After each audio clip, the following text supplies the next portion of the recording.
the last one alive on her planet. The sky was purple. The ground was cracked like dry glass. Silence wrapped the planet like a heavy blanket. Nothing moved. No wind, no birds, no life. Only a small human ship landed gently on the surface, raising dust that danced for a few seconds before falling still again. Inside the ship was Jake. Jake was a space scavenger. He wasn't a soldier or a hero. He just searched for broken things in space and sold them to survive. Today, his scanner had picked up something strange on this dead world. A power signal. Weak, but real. "This planet's supposed to be empty," he whispered to himself as he grabbed his oxygen mask and stepped outside. His boots crunched over broken stones and bones. Old bones. He could tell from the black markings on the walls that this place once belonged to an alien race. He had read about them in old reports. The Villari. Beautiful, advanced, peaceful, and completely extinct after the Great Fire War, 100 years ago. "Maybe it's just leftover tech," he said. "Something I can sell." He moved toward the source of the signal. Every step made him feel smaller. This world felt sad, like it had cried for years, and then just gave up. But then he saw it. Footprints. Small, bare footprints. Fresh, in the dust. Jake stopped. His heart beat faster. No way. He followed the prints slowly, hand on his plasma knife. He didn't know what he was walking into, but he knew one thing. He was not alone. The footprints led him through a broken hallway and into a large chamber with a glass roof, cracked but still holding. Sunlight poured through it, and in the center of the room, standing still like a ghost, was a girl. Not human. She had glowing blue skin, silver white hair that floated slightly, and big eyes that shimmered like stars. She looked young, maybe 20 in human years. Her clothes were torn, but her posture was strong. Jake didn't move. She didn't either. Then she spoke. "Your name is Jake." He stepped back. "What? How do you?" She walked toward him slowly. "I saw your memory file. Your ship's AI sent it here when you entered orbit." He stared at her. "You can understand me." She nodded. "I know your language. I had many years to learn." "But how are you alive?" he asked. "Your people, they're gone." A shadow crossed her face. "Yes," she said softly. "They are all gone. I am the last." Jake didn't know what to say. The silence between them felt heavy, like it held a million stories. "How long have you been alone?" he finally asked. 300 years, she replied. "In stasis, sleeping, waiting." "Waiting for what?" She looked up at him, her eyes glowing brighter. "For you." The words hit him like thunder. "Me." "Not you exactly," she said. "A human. One with the key." "Key to what?" She pointed at the floor. It slid open slowly, revealing stairs leading down. "Follow me." Jake hesitated, then followed her into the darkness. The stairs led to a glowing room filled with alien machines and crystal lights. Everything hummed softly. At the center was a tall device shaped like a flower, but with mechanical arms and a glowing heart. "What is this?" he whispered. "The rebirth chamber," she said. "Our last chance." Jake turned to her. "What does that mean?" She looked at him with hope. "It means, if you help me, we can bring my people back." "How?" "With your help," she said. "With your DNA." His mouth opened, but no sound came out. Before he could speak, a sudden tremor shook the room. Dust fell from the ceiling. The machine lit up on its own. On the screen, Jake's name appeared. He stared at it, frozen. She looked at him. "You are the first human to step on this world since the war," she said. "You carry life. And I." Her voice broke slightly. "I want to be a mother." Jake's breath caught in his throat. The chamber pulsed with light, and the screen whispered, "Ready." She tells him the truth, and it's heartbreaking. Jake didn't move. The screen in the alien chamber glowed softly, showing his name, Jake Ryder, in both English and a strange, curved alien script. Behind him, the last living Villari girl stood silent. Her name, he now knew, was Elira.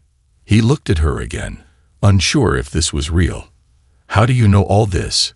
he asked, his voice lower now, touched with something softer than fear, curiosity. Elira walked closer, her bare feet silent on the glowing floor. She sat on a smooth stone beside the machine and patted the spot next to her. "Sit," she said gently. "You deserve the truth." Jake hesitated. His instincts said don't trust aliens, but she didn't feel like a threat. And something in her eyes told him that this was a story she'd been carrying alone for far too long. So he sat beside her. The machine behind them continued to hum like a heartbeat. Elira looked up at the cracked ceiling where soft light filtered in. Her voice, when it came, was calm and quiet. "My people were called the Villari. We lived on this planet for thousands of years.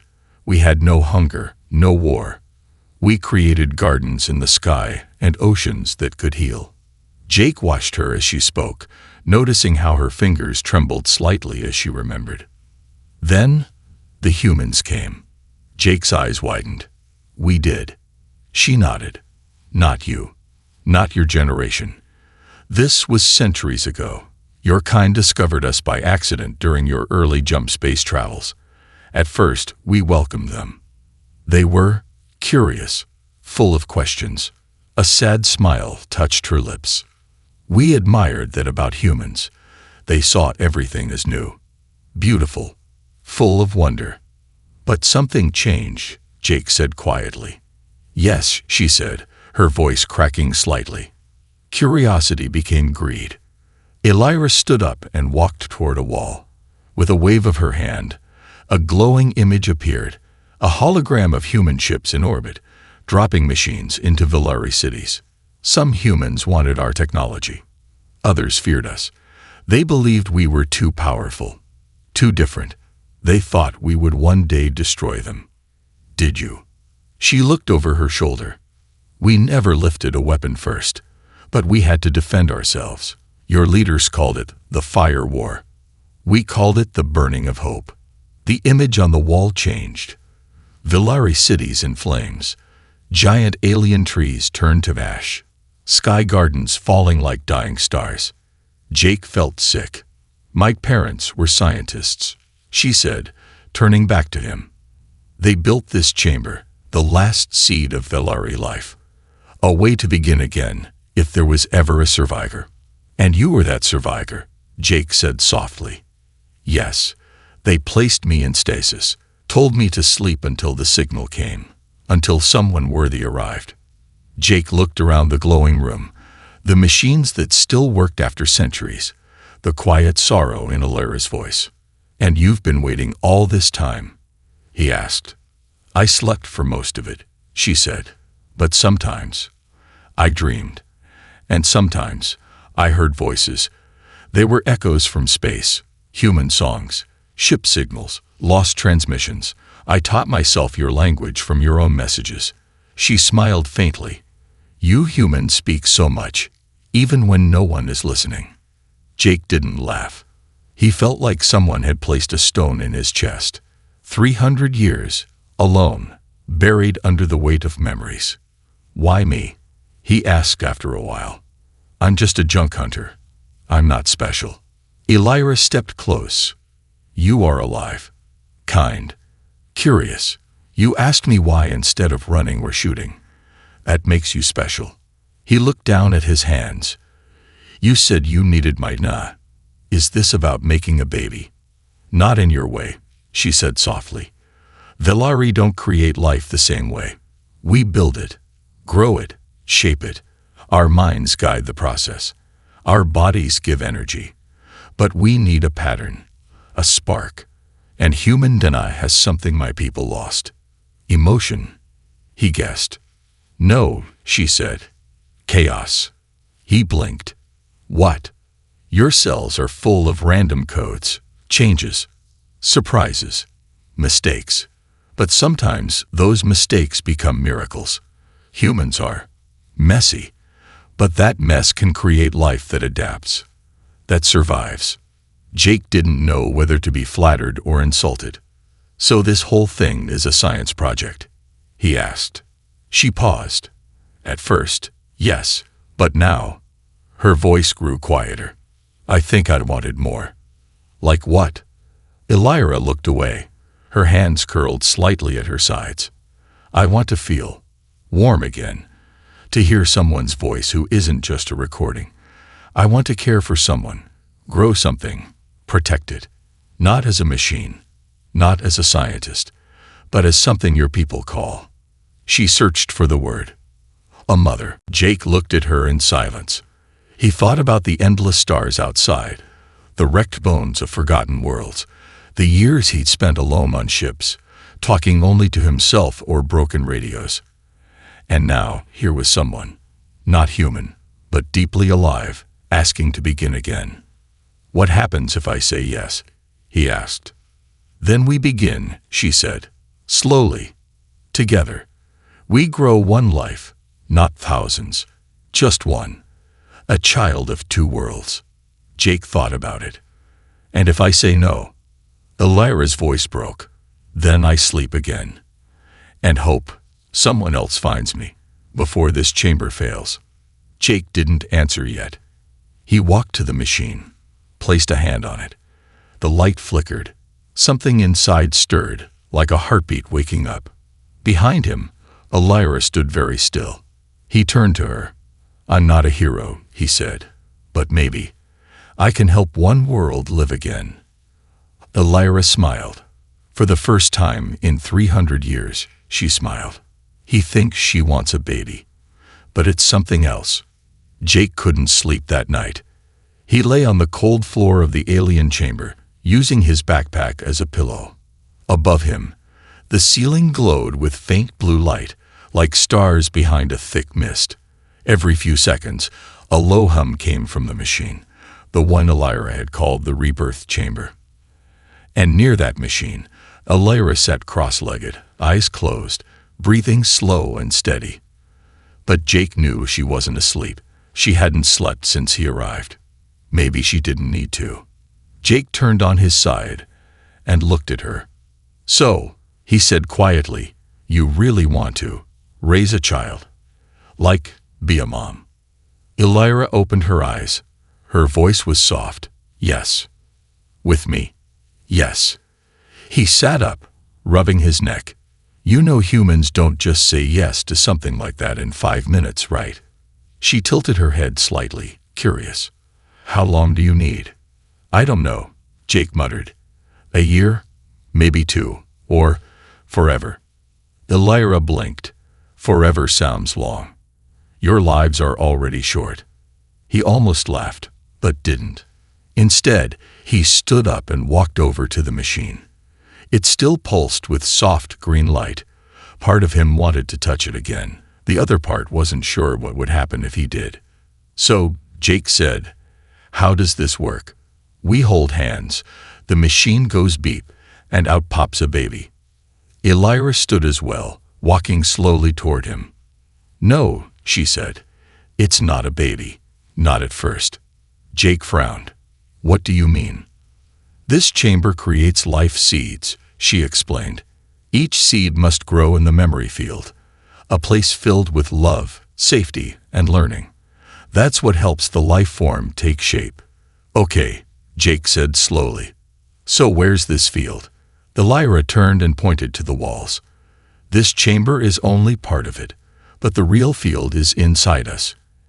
In our minds, our emotions, our memories." Jake blinked. "Wait, you're saying the baby grows in our minds?" "Yes," she said calmly. "You must share your memories, your feelings, your hope. Only then will the seed become someone, a soul." Jake took a small step back. "Whoa, okay, hold on. This isn't just about Nina, is it? This is deeper." "Yes," Elira said. "Your kind makes children by mixing cells. But the Villari, we shape hearts before bodies." Suddenly, it wasn't funny anymore. Jake sat down, his head spinning. He had faced alien beasts, rogue drones, pirates, even starvation in space. But this was new. This was terrifying. And beautiful. "I don't know if I'm ready for that," he said. Elira sat across from him. Her silver-white hair floated slightly, like it was underwater. "You don't have to be ready now. You just have to try." Jake looked into her eyes. They didn't look human, but the sadness behind them, that was something he knew too well. "Why me?" he asked again. "You could have waited for someone smarter. Someone stronger. Someone who isn't just a guy picking trash from space." She shook her head gently. "You listened to me. You cared. Most people would have taken what they wanted and left." He laughed bitterly. "Trust me. I've done that too. I'm not a good man, Elira." She leaned closer.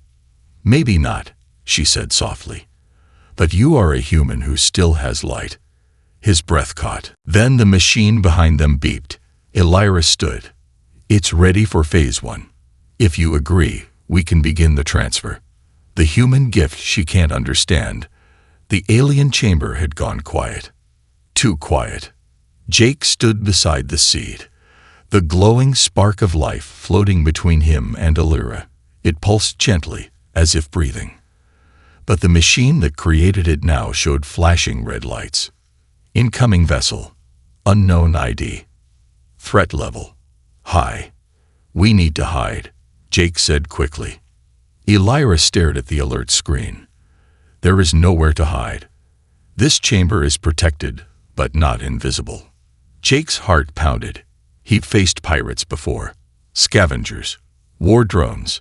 None of them were gentle. Most shot first, looted later. Whoever was coming, if they found this place, they might take the seed, or worse, destroy it. "Can you shut down the signal?" he asked. Elira walked to the console, her long fingers gliding over it. "Not anymore," she said. "The seed has been born. The chamber is now broadcasting a call for guardians." "Guardians?" Jake asked. "Yes," she replied. "In Velari tradition, when life begins, others are called to help protect it." "You're hoping for help," he said, "but what if killers show up instead?" Elira didn't answer. The screen showed a countdown. Vessel landing in 3 hours. The hours passed slowly. They waited in silence. Jake checked his old pistol, even though he knew it wouldn't help much against whatever was coming. Elira sat near the seat again, her face calm, but not peaceful. Jake could see the worry in her eyes. Not fear for herself, but for what might happen to the tiny spark between them. "Can I ask something?" he said. Elira nodded. "You've lived 300 years, seen your people die, your world fall. Why didn't you give up?" She looked at the seed before answering. "Because I remembered something my mother told me before I went into stasis." "What did she say?" Elira's voice was soft. She said, "Hope is not for the strong. It's for the lonely." Jake felt something shift inside him. He walked over and sat beside her. "I think humans forgot how to hope too." "Yes," she whispered. "But you remember how to feel." They sat in silence for a long time. Later, Jake pulled a small object from his backpack. It was old, scratched, and simple. A music player. Solar charge, nearly broken. He clicked a button, and a soft melody played. Elira tilted her head, curious. "What is that?" she asked. "A song," Jake said. "Humans make these when we're happy, or sad, or lonely." The tune was slow, full of longing. The sound echoed through the chamber like a whisper from another world. Elira closed her eyes. "It's beautiful." "You've never heard music." "Our people sang once," she said, "but not like this. We sang in perfect notes. Emotionless. Clean. But this." She opened her eyes again. "This is messy." Jake laughed. "That's kind of the point." Elira looked at the music player, then at him. "Your species is strange," she said. "You destroy, but you create beauty. You lie, but you love. You fear death, but you fight for life. She reached out and touched the music player. Why do you make songs about pain? Jake thought for a moment. Because when we share pain, it doesn't feel so heavy. That answer made her quiet. You call this a gift? She asked. What? Your pain, your chaos, your emotions. He nodded slowly. Yeah, it's the human gift.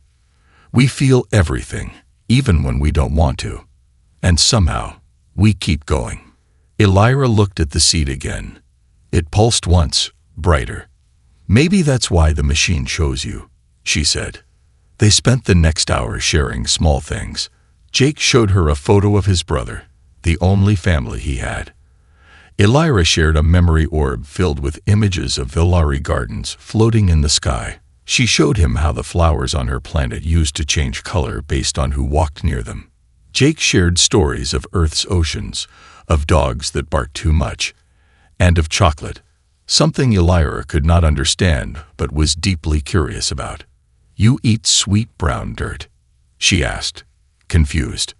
Kind of, he laughed. When they laughed together, the seed glowed brighter. It was listening. It was learning. But peace doesn't last forever. The console lit up again. Vessel has entered atmosphere. Landing in 15 minutes. Can we protect the seed? Jake asked. If we connect it to the memory field, Elira said. It will go dormant, hidden, until we return. What about us? We will need to defend it. Jake nodded. Then let's do it. They stood together. As Elira moved to the chamber, Jake touched the seed one last time. We'll come back, he whispered. Elira placed the seed into a small crystal pod. It floated into the wall, disappearing in a soft glow. Then the lights dimmed. Outside, the planet groaned. Dust clouds rose as a black ship landed on the old landing field near the ruins. It wasn't human-made. The design was sharp, insect-like, with glowing red marks along its sides. Jake and Elira stood near the entrance. The doors opened. Figures stepped out, tall, armored, not human. Their eyes were cold. Weapons hummed at their sides. Do you know them? Jake asked quietly. They are the Karn, Elira said. Ancient enemies of both Villari and humans. They collect rare things and destroy what they don't understand. Great, Jake muttered. And we just made something new. The Karn scanned the area. One of them pointed toward the chamber. They're coming, Elira said. Then we hold the line. He drew his old pistol. Elira raised her hand. Energy shimmered in her palm. The chamber behind them, dark and silent now, held the first spark of a new world. And Jake, a junk scavenger from Earth, stood ready to fight beside the last Villari, for a future even he didn't fully understand. Transfer of memory, she explained. You'll share your strongest moment with me. It will go into the seed. It will shape its soul. Jake stood too. What if I have no strong moment? Elira smiled. You do. Everyone does. He didn't argue. Instead, he walked toward the glowing core. A ring of soft light opened. He stepped inside, and the floor lifted slightly, like an invisible hand was holding him up. Elira joined him. The light shifted to a warm gold. Close your eyes, she said. Think of the memory that still burns inside you. He hesitated. Then he closed his eyes. Images came, fast and clear. A cold night on Earth. Him and his little brother, sleeping in a broken car. The rain leaking through the windows. Jake holding his brother's hand, whispering stories about stars in space, promising him that one day they'd fly away and never be cold again. The memory hurt, but it was real. The chamber responded. Light flared around them. The machine made a low sound like a sigh. And then, a tiny spark floated between them, like a glowing seed, soft, small, golden. Elira smiled. You did it, she said. Jake stared at the glowing thing. Is that it? The beginning, she said. It will need time. Protection. Love. He nodded slowly. I can try. Suddenly, the lights dimmed. The machine made a sharp beep. Elira's smile faded. What is it? Jake asked. A screen appeared. Foreign signal detected. Incoming ship. Threat level. Unknown. Elira turned to him. Someone else is coming. Humans? Jake asked. Or worse, she said. This chamber is not just a rebirth machine. It's also a beacon. You said it only sent a signal when someone entered orbit, Jake said. Yes, she replied. And now someone else answered. They both stared at the screen. The glowing seed floated between them, fragile and silent. And Jake knew something had changed. This wasn't just a story about life anymore. It was about protecting it. She breaks the law of her people. For him. The silence broke with a deep metallic sound, like something ancient waking up. Jake tightened his grip on the pistol, even though he knew it wouldn't do much. Elira stood beside him, glowing faintly, her eyes locked on the hallway leading to the chamber entrance. The Karn were coming. Their footsteps were heavy, sharp against the stone floors. They moved with perfect rhythm. No talking. No hesitation. Machines in armor. How many? Jake whispered. Elira didn't blink. 3, maybe 4. They are scouts. More will follow if they find the seed. So what do we do? He asked. She looked at him calmly. We make sure they don't. He took a deep breath. Okay. The first Karn entered the outer chamber. Its face was hidden behind a black mask with red lenses. It scanned the room. Its weapon buzzed softly. Behind it, 2 others followed, one taller, one thinner, both carrying long-range rifles that glowed blue. Elira raised her hand. Before they saw her, a wall of energy burst up in front of them, like a glowing shield. The Karn stepped back, surprised but not afraid. One of them spoke in a sharp, static-filled voice. This site is restricted. Surrender life forms for processing. That's new, Jake muttered. They're polite killers. Elira didn't respond. Her energy shield held, but Jake could see the strain on her face. How long can you hold them? He asked. Not long, she said. I was not made for battle. Then maybe we fight like humans. He pointed to a row of old cables near the wall. Some still carried power. He ran over, grabbed one, and with a quick spark, overloaded the nearest conduit. An explosion ripped through the wall. Dust and sparks filled the air. The Karn stumbled. Go, Elira shouted. We must protect the seed. They ran deeper into the chamber, toward the hidden passage behind the rebirth machine. Inside the tunnel, lights flickered. Jake followed Elira through a winding path lit by ancient crystals. The air felt warmer here. The walls were alive with soft hums, as if the planet itself was listening. Where are we going? Jake asked. To the core, to the Soul Temple. You never mentioned that before. Because I was forbidden to use it, she said. It holds power my people locked away after the war. Jake frowned. Why? Because it bends the laws of nature. It uses both memory and emotion to destroy. He stopped. You're saying you have a weapon down here. She turned to face him. I'm saying I'm willing to break the last law of my people. For you. Those words hit him hard. Why me? He asked again. Why risk it all for a human you just met? Elira stepped closer. Her voice shook, not with fear, but with feeling. Because when the Karn walked into that chamber, I didn't think about my duty or my mission. I thought about losing you. And that means something has changed inside me. Jake didn't know what to say, but he followed her. The Soul Temple was unlike anything he'd seen before. It was a massive underground dome, filled with floating stones, glowing veins of light, and memory crystals spinning in the air. In the center stood a single silver pillar, taller than any tree, with symbols carved deep into its surface. "What is this?" Jake asked. "The heart of Velari," she said. "Our past. And our most dangerous secret." "And what does it do?" Elira walked to the pillar and placed her palm on it. The room lit up. The crystals stopped spinning. And the pillar spoke. Identity confirmed. Elira of the Soul Stream. Lawbreaker. Warning. Use of this weapon will erase all genetic memory from host. Jake stepped forward. "Wait. What does that mean?" Elira turned to him. "If I activate this, I'll lose all knowledge of my past. My family, my culture, even you." "Then don't," he said quickly. "We'll find another way."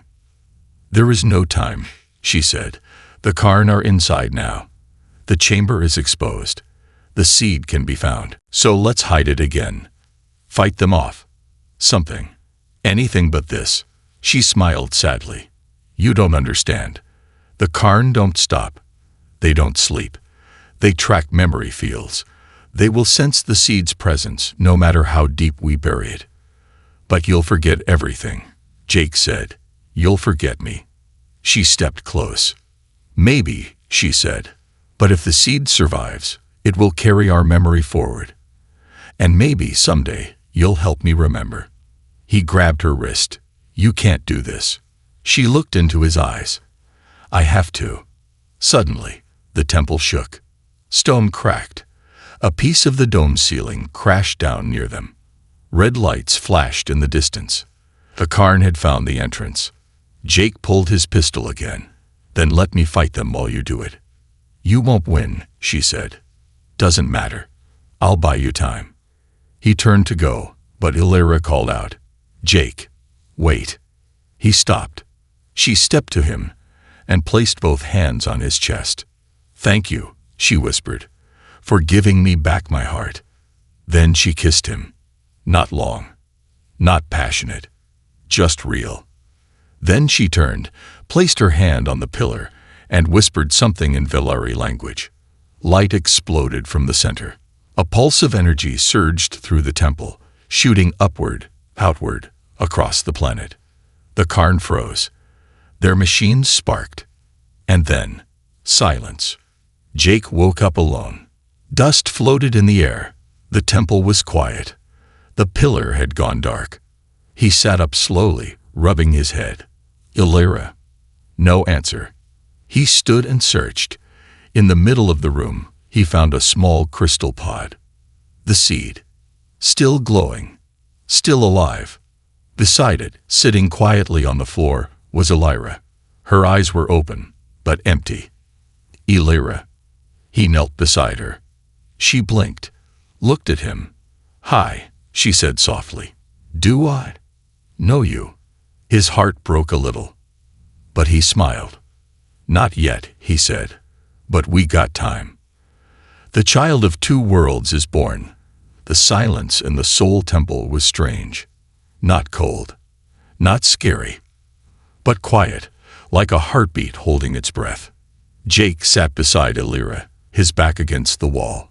The glowing seed, floating in its crystal pod, pulsed gently between them. The soft gold light cast warm shadows on Elira's blue skin as she stared at it, expression blank. She didn't remember anything. Not him, not her people, not the world she had lost. "Are you okay?" Jake asked softly. Elira turned to look at him, puzzled. I don't know," she said. "I feel light, like a cloud with no weight." He nodded. "You used the soul weapon. It erased your past." She looked down at her hands. "Then why do they feel full of sadness?" He didn't answer. Instead, he leaned back, eyes on the seed. "Maybe memories don't only live in the mind," he said. "Maybe they stay in the heart too." For the next 2 days, they stayed hidden inside the soul temple. The Karn were gone, wiped out by the memory pulse Elira had triggered. The signal had destroyed their tracking tech. It erased every threat to the seed. But it also erased her. Still, she stayed close to Jake. Something about him made her feel safe. even if she didn't know why. "You talk a lot," she told him once with a soft smile. "Yeah," he said, "but I've had a lot of practice. Used to talk to myself in space. You're much better company." Sometimes they would sit in silence and watch the seed. It was changing now. Not fast, not like a human baby, but still changing. It grew brighter. The shape inside started to form. A tiny body, 2 small arms, faint movements. Elira would reach out, touch the glass, and whisper softly to it, even if she didn't understand why. On the 3rd day, something strange happened. Jake was fixing his gear when the seed gave off a pulse of sound, not a warning or a signal. A laugh. Soft, short, and clear, like a baby's first giggle. Jake dropped the wrench in shock. Elira turned sharply. "Did you hear that?" "Yes," Jake said, standing. The seed floated up slightly, spinning. A tiny, shimmering voice echoed through the chamber. "Mother, Father." Elira covered her mouth. Her eyes watered, though she didn't understand why. Jake stepped forward. "It's learning." The pod opened. Slowly, gently. And from the light, a small figure floated down. A child, not more than 2 feet tall. Glowing blue skin like Elira. Brown eyes like Jake. Silver hair. And a soft, warm smile. It blinked at them. Then walked, barely steady, into Elira's arms. She gasped, held it close. "Hello," the child whispered. Elira looked up at Jake, tears falling now. "Why does this feel like coming home?" He knelt beside her, placing a hand on the child's tiny back. "Because maybe your heart remembered what your mind forgot." The child learned fast. They named it Solon, a mix of Velari and human, meaning light of both. Solon could speak full sentences within hours, could walk, think, ask questions, but more than anything, Solon felt. Solon laughed easily, cried when Elira looked sad, hugged Jake every time he walked near. And once, when a stone fell from the ceiling, Solon covered Elira's body with its own small frame without thinking. "You're my world," Solon said to them once. And they believed it. But peace doesn't last forever. On the 6th day, the console flickered. Jake checked it. His heart sank. Human ship detected. Earth ID. Explorer class. Approach speed. High. "Someone's coming," Jake said. Elira stood. "Your people?" He nodded. "Maybe a patrol, or a science team. I sent out a signal after we landed, remember? I didn't think anyone heard it." He looked at Solon. "They won't understand this, child," he said. "They may try to take it," Elira said softly. "No," Jake said firmly. "We're not letting that happen." Elira nodded. This time, she didn't ask if he was sure. Because now, they were a family. The human ship landed smoothly. Not like the Karn. No violence, no crashing thunder. Just a silent descent of silver metal, settling gently on the old Velari field. A team of 5 came out, scientists, soldiers, 1 diplomat. They looked tired, confused, shocked to find Jake alive. "We thought you were dead," one said. "Almost was," Jake replied. "Until she saved me." They stared at Elira, at Solon, especially Solon. "What is it?" the lead scientist asked. "Not in it," Jake said. "A child. Ours." "How is that possible?" "A long story," Jake said. "But we don't want trouble. We just want to raise our child. In peace." The diplomat stepped forward. "You know the rules. Any new life form must be brought back for testing." "No," Elira said, stepping in front of Solon. "It's not your choice," the soldier beside him said. "Then maybe it's mine," Jake replied, "because I'm not letting you take my family." The air grew tense. But then, Solon stepped forward. Small, calm, glowing, and said, "If you take me, I will cry forever." The humans froze. not because of the words, but because of the feeling behind them. Something in Solon's voice, so pure, so real, touched something inside them. The diplomat stepped back. The scientist wiped her eyes. The soldier looked down. And then, quietly, the diplomat said, "We'll report that we found no one." And just like that, they left. Jake, Elira, and Solon stood together, watching the ship rise into the sky. "That could have gone worse," Jake said. "They saw what mattered," Elira replied. Solon hugged them both, and under the purple sky of a ruined world, a new life stood tall. Not human, not Velari. Something better. Something born from hope. The last Velari, and the first human family in space. The sun was rising again over the broken hills of the Velari world. Soft golden light touched the ruins gently, like it didn't want to wake the dead, only remind them that morning still came, even after centuries of silence. Elira stood at the top of a stone platform with Solon in her arms. Jake stood beside them, holding his helmet under one arm and a warm drink in the other. He wasn't really a soldier, not really a father, and definitely not a hero. But here, in this quiet place, watching a child made of both their bloods laugh at a butterfly made of energy, he felt like something bigger than himself. He felt whole. "How long do we stay here?" Elira asked, eyes on the horizon. Jake smiled. "Until we decide to go." It had been 3 weeks since the human team left. No reports, no patrols, no threats. They had kept their word. And in that silence, Jake and Elira had started building something new. It started with clearing space near the Soul Temple. Jake used old metal scraps from his ship to build a shelter. Elira shaped the ground, using her energy to grow plants. Real ones, from the last Velari seeds. Food bloomed where ash once ruled. Solon helped, in its own small way, drawing shapes in the dirt, laughing at shadows, singing strange songs with no language at all. "Do you think Solon is happy?" Jake asked one night. "Yes," Elira said without thinking, "even though I don't know what I was before. When Solon smiles at me, it feels like I was always meant to be this, a mother." "No," she said, "his mother." Jake looked at her for a long time, then said, "He says the same thing about me." But the peace didn't mean they forgot the past. Jake kept a small altar, just a metal box with photos inside. One of his brother, one of Earth, one of Elira from the first day he met her. Even though she didn't remember that moment, he did. And that mattered. Elira had her own way of honoring the old days. She carved symbols into the temple stones, names of her people, words she barely remembered, pictures of sky gardens and glowing trees. Solon watched and learned. "What is that one?" he asked, pointing at a swirl of light she had just drawn. "Home," she said. "But isn't this home?" She smiled. "Yes. And no. Sometimes a heart can carry many homes."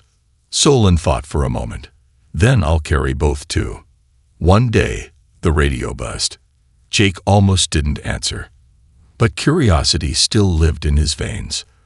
"This is Command Ship Aurora," the voice said, responding to ancient Velari signal. Origin identified as Rebirth Site, requesting communication. Jake looked at Elira. Elira looked at Solon.